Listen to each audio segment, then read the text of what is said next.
Go. Okay.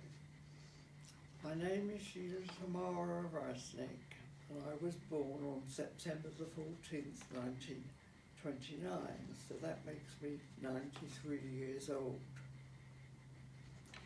I was born in London, England, and had immigrant parents from Russia who arrived in England as children in 1902.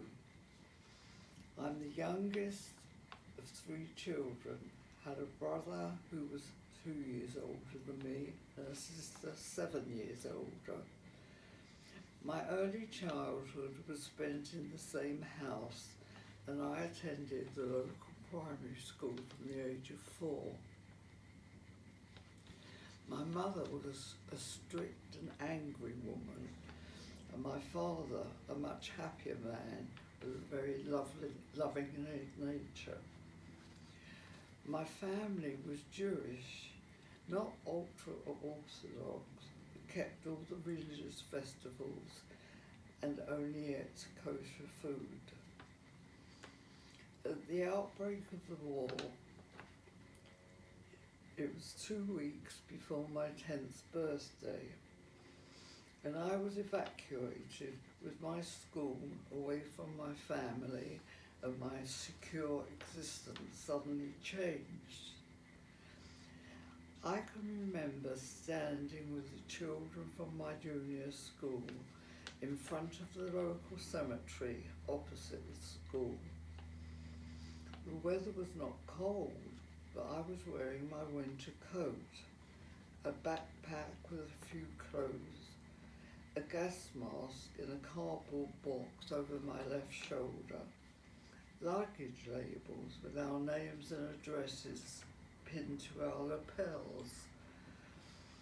My hands are free, but I'm holding my partner as we are standing waiting for our names to be called.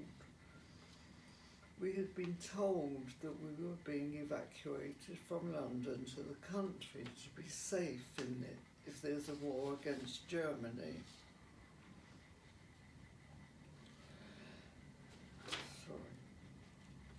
We began our walk to catch a bus, then a train, and then another bus, which ended at a small village called Barnock, 150 miles from London and 4 miles from the nearest town. There was one shop, a church, a school, and a village hall where we stopped.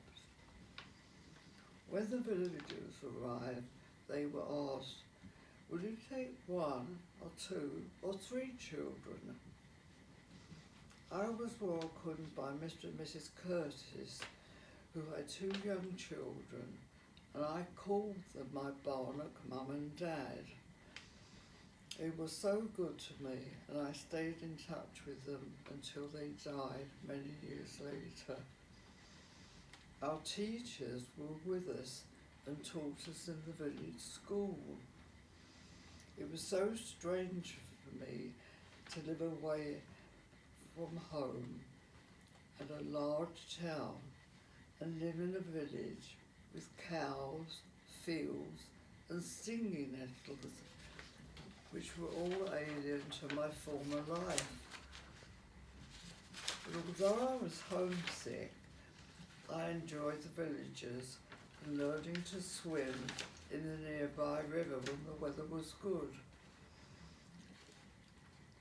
And though there was a war, it didn't affect us because there was no bombing. In July 1940, all was quiet in London. I had to change schools because I'd won a scholarship. So I returned to London and was there on September the 14th, 1940, which was my 11th birthday. We had a shelter in the backyard made of aluminium metal, and a bomb landed behind our back wall, destroying 4 houses and killing all the occupants. Our family survived, but I was so nervous that I insisted that we went to the public shelter each night. This was in the basement of a nearby furniture store.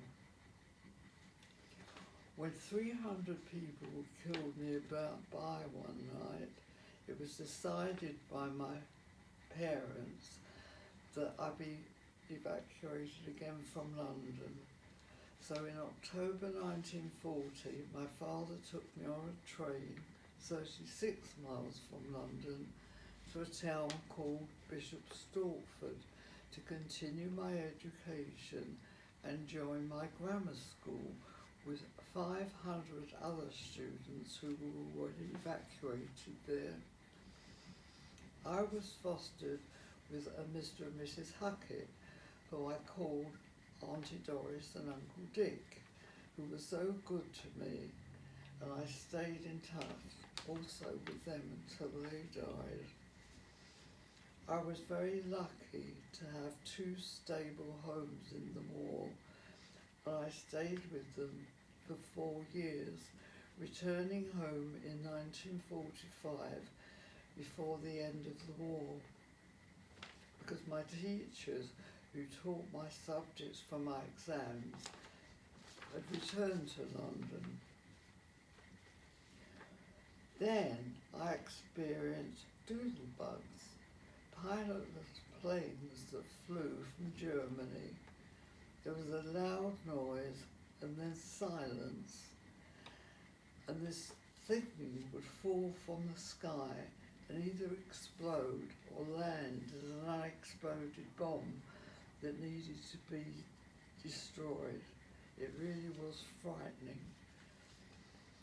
I would not wish to endure another war, but my time spent away from home as an evacuee was a good learning experience for me and certainly helped me shape the life for my future.